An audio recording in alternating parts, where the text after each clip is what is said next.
We are in Canggu, Bali. We arrived here on a red-eye flight from Manila and long story pero medyo stressful yung trip papunta dito. Tapos pagdating namin sa airport, since hindi naman technically naka-leave, parang remote work yung ginagawa ko dito. Well, nag-meeting pa muna kami sa isang cafe din sa airport. And then, we came here. Tapos medyo mahaba yung biyahe. I think grabe yung traffic dito. Probably going to walk down to the beach in a little bit if the weather holds. If it starts raining, I'll probably just stay here and then we're gonna look for some place to have dinner, chill. Tomorrow is the second leg of our journey here kasi hindi ito yung final destination natin.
Siyempre, I'm so rusty at vlogging na hindi ko na na-video or na-picturean yung kinain ko.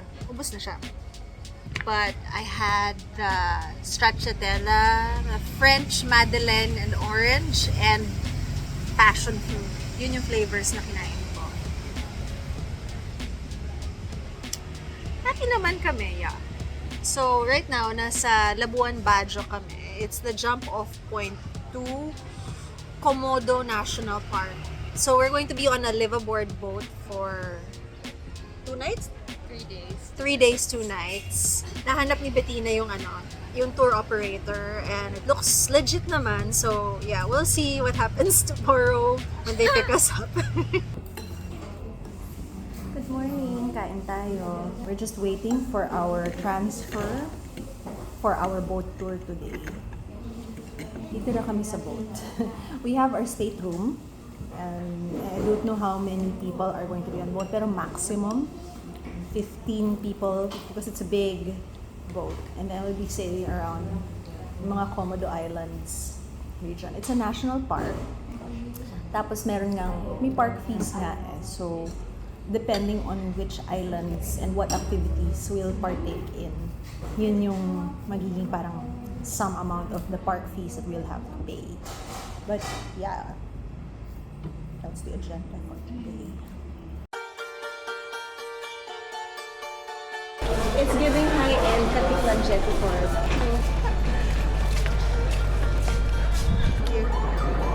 It's Princess Lala also. Yes.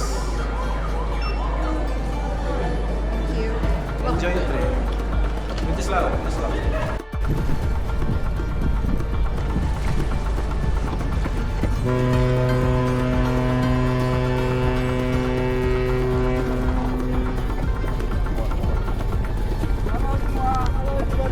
Welcome to the Princess Lala.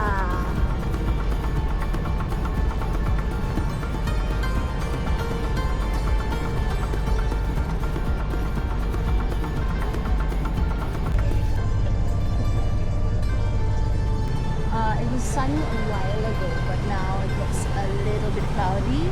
Medyo bumigat yung clouds. Hopefully, out there in the national park, hindi ganun kaulan.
It's 4:30 a.m.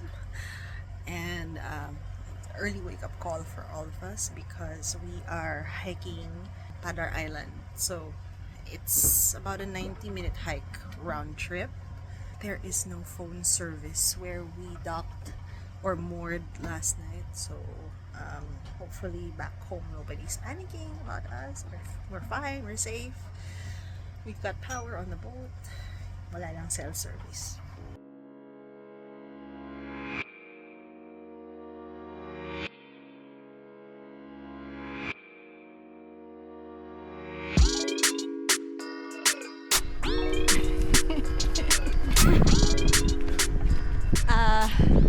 Nakaka 50 steps pa lang kami paakyat. Medyo hingal na. Matarik siya. So, Padar Island. Ano yung sinasabi niya? Taas? Anong taas? Kung saan natin makita yung the rest of the crew? Dun siguro. So that's it.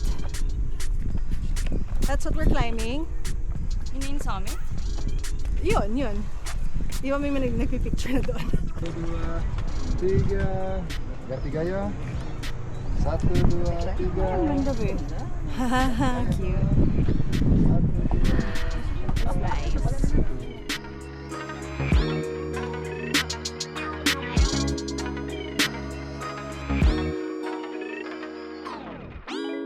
Paakyat pa po.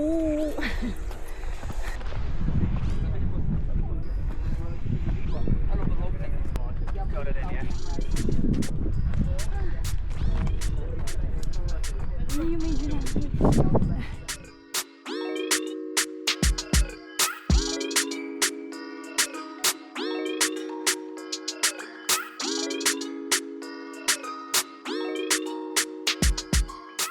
So yung kasama ko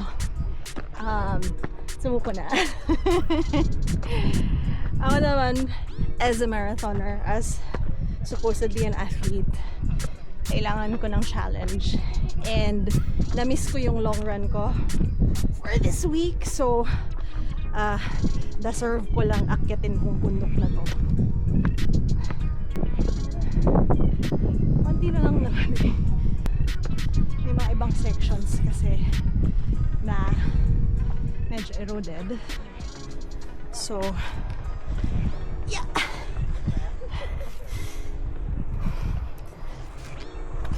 Minsan tinatanong ko na lang kung tama ang mga desisyon ko sa buhay.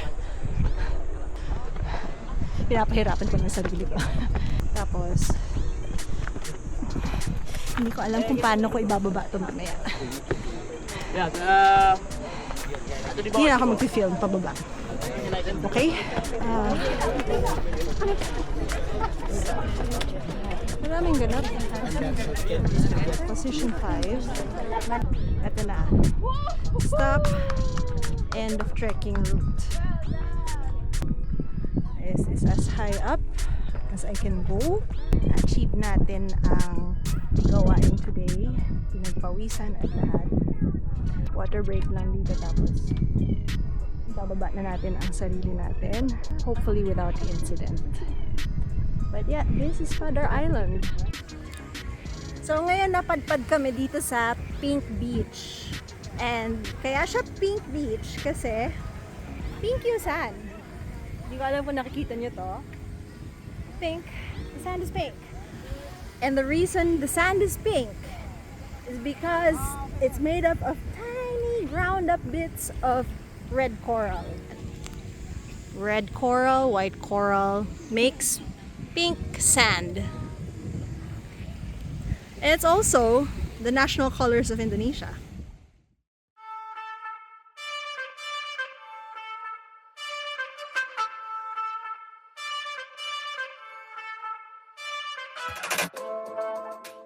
We are here finally at Komodo Island and napakainit, tirik na tirik po ang araw at 11 a.m. 11:20. So we are here to hunt the dragons. Hunt down the dragons. See them kasi sabi daw basta malaki yung island, so if you spot a Komodo dragon, you're lucky daw.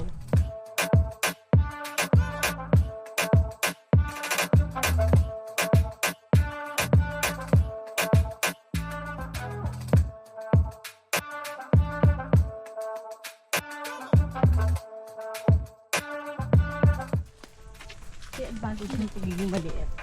Actually.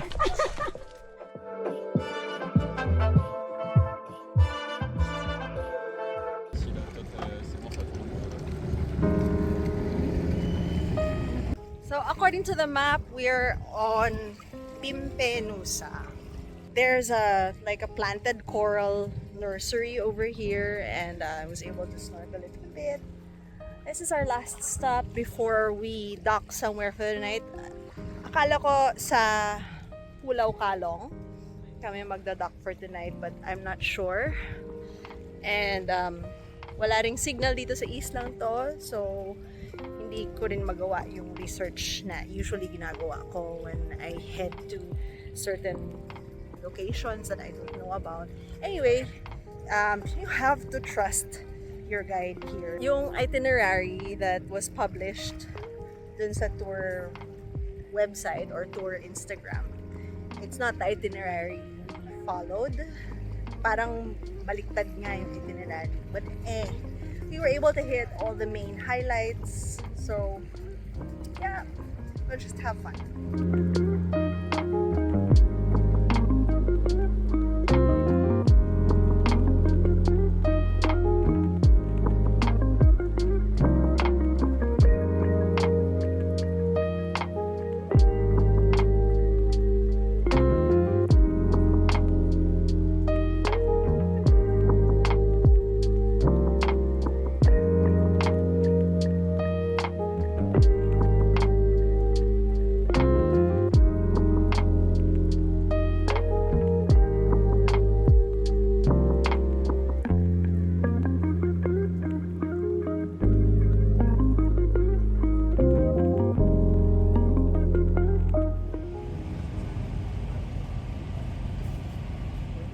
Good morning from Kelor Island. Meron lang kaming quick trek up to the viewpoint, and then we have some time to laze around on the beach and maybe snorkel.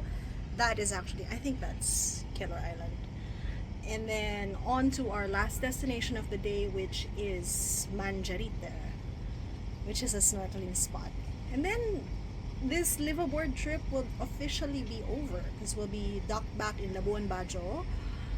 And from there, we're going to go on to our next adventure here in Indonesia.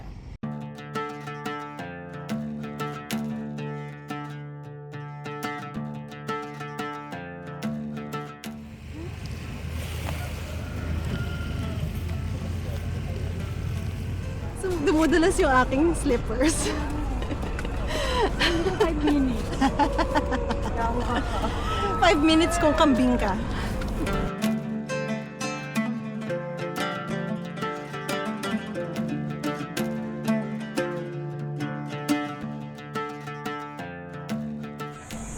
Paano tayo bababa dito? Hindi ko rin alam. Basta walang. Is that it? Yun na yata yun.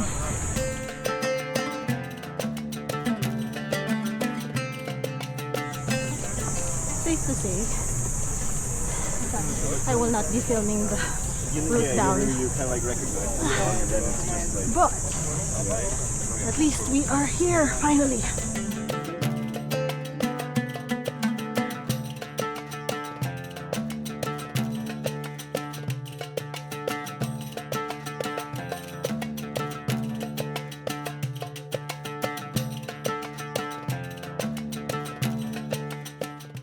So this was our last stop of the day, Manjarite.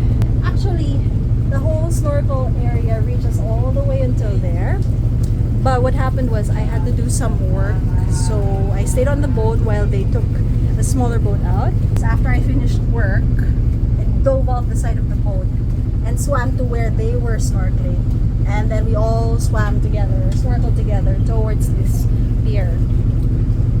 And I spotted a turtle on my way to where they were, and then where they were there was another turtle chomping away at the coral. So very blessed. Hashtag blessed.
Labuan, Bajo.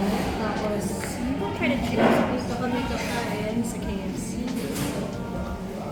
I always want to try yung specific country localizations ng mga fast foods. So, this is chicken noodle with additional chicken and perke din. Hindi ko alam kung ano yun.